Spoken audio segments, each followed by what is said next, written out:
Kembali di iNews Sore pemirsa, kuasa hukum 7 narapidana kasus pembunuhan Vina dan Eki akan menjadikan hasil pra-peradilan yang mengabulkan permohonan Peggy Setiawan sebagai bukti baru atau novum. Hal itu terkait dengan peninjauan kembali yang akan dilayangkan ke Mahkamah Agung.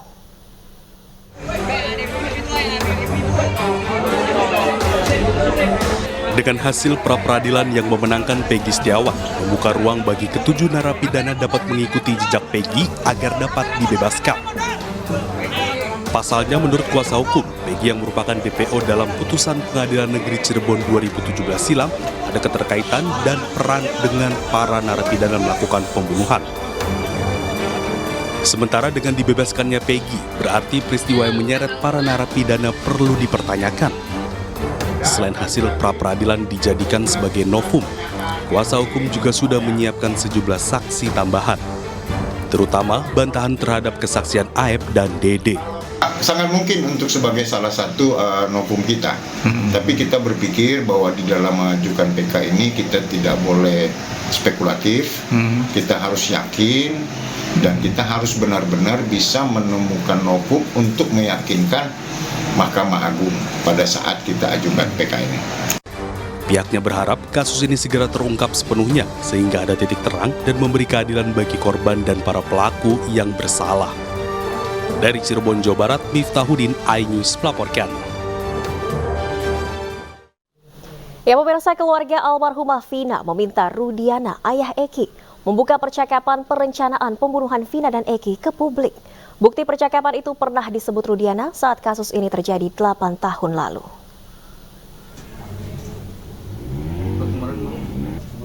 Ayah Eki, Rudiana bersama anggotanya kala itu pernah bercerita perihal ponsel milik para terpidana. Marliana sempat mendengar cerita jika ayah Eki membuka chat para terpidana yang berisi rencana pembunuhan. Dari isi percakapan tersebut, Rudiana meyakini bahwa para terpidana telah sengaja dan berniat melakukan pembunuhan terhadap Vina dan Eki. Namun Marliana tidak pernah ditunjukkan secara langsung isi percakapan para terpidana itu. Bahkan dalam persidangan tahun 2016 hingga 2017, isi chat tersebut tidak pernah dibuka di pengadilan. Nggak ada kontak yang lain. Dan BBM pun saat itu kan adanya BBM ya. BBM itu cuma ada satu chattingan. Dan chattingannya juga hanya kayak chattingan baru 2 harian. Jadi kalau chattingan juga sedikitnya kayak udah ada yang hapus juga gitu. Nomor kontak juga kayak udah ada yang hapus gitu kan. Nah terus di tangan saya itu sekitar 2 hari apa 3 hari barulah dia. Dan pemirsa, Peggy Setiawan yang status tersangkanya gugur di pra-peradilan untuk pertama kalinya bertemu dengan kakak kandung Vina.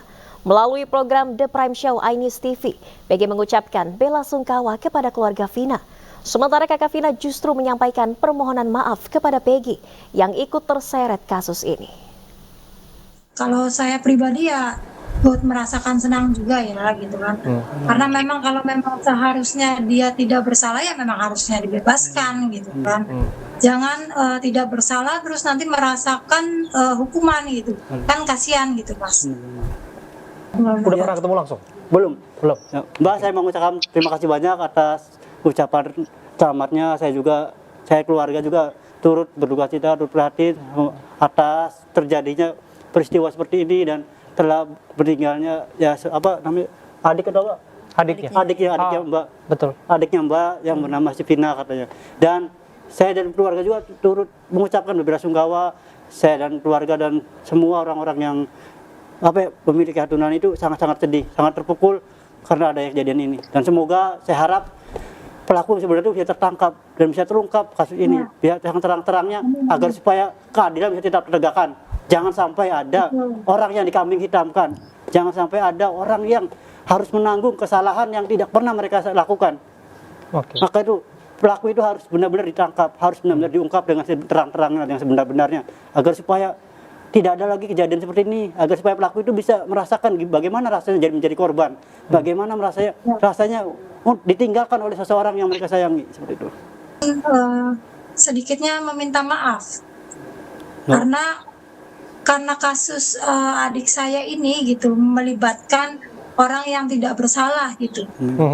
Tapi kan di sisi lain juga kami itu ingin juga dapat keadilan gitu kan. Ya, benar-benar. Terkait itu dia salah tangkap, kami sangat minta maaf atas itu. Ya pemirsa, terkait kesaksian Aep yang menyebut melihat Peggy Setiawan saat malam kejadian 2016 silam, Peggy pun menyangkalnya. Peggy menegaskan tidak mengenal Aep dan juga para terpidana lain selain Sudirman.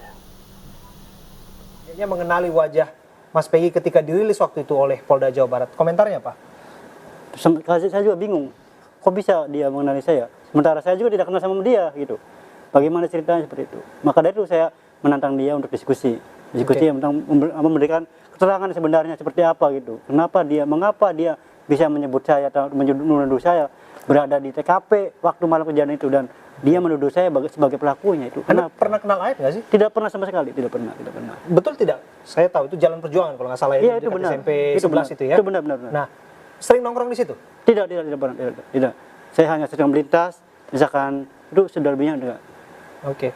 Artinya Anda membantah mengenali 8 orang terpidana termasuk Saka Tatal. Saka Tatal sih sudah mengatakan bahwa ia tidak mengenali Anda. Benar, tapi hanya kenal satu Sudirman itu, siap. Karena rumah sekolah kebetulan pernah sekolah bareng kita. Sudirman. Siap. Benar. Ini saya harus tanyakan ya, karena saya sudah bicara dengan orang tua Sudirman langsung. Benar.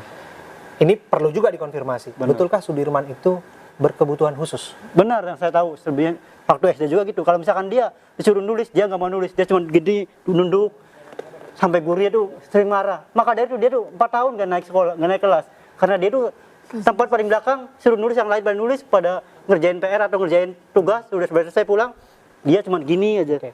Oke, tentu saya menghargai keluarga Pak Sudirman tentu saja, dan kita juga melihat langsung, saya juga berbincang bersama dengan kedua orang tuanya, dan kami juga mendeteksi ada dugaan ke arah sana, sekalipun lagi-lagi penting untuk itu dikoreksi dan dikonfirmasi tentu saja melalui cara-cara yang ilmiah ya, gitu.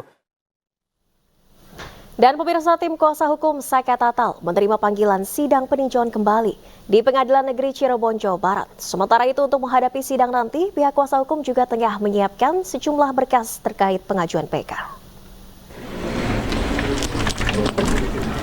Dalam surat panggilan yang diterima tim kuasa hukum, sidang akan digelar pada hari Rabu tanggal 24 Juli 2024 pukul 10 pagi waktu Indonesia Barat.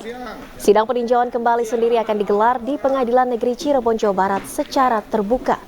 Pihak kuasa hukum Saka Tatal sudah siap menghadapi sidang peninjauan kembali di Pengadilan Negeri Cirebon. Berbagai bukti baru sudah dipersiapkan untuk disampaikan di persidangan nantinya. Menghadapi sidang nanti, pihak kuasa hukum juga tengah mempersiapkan berkas-berkas yang berkaitan dengan PK.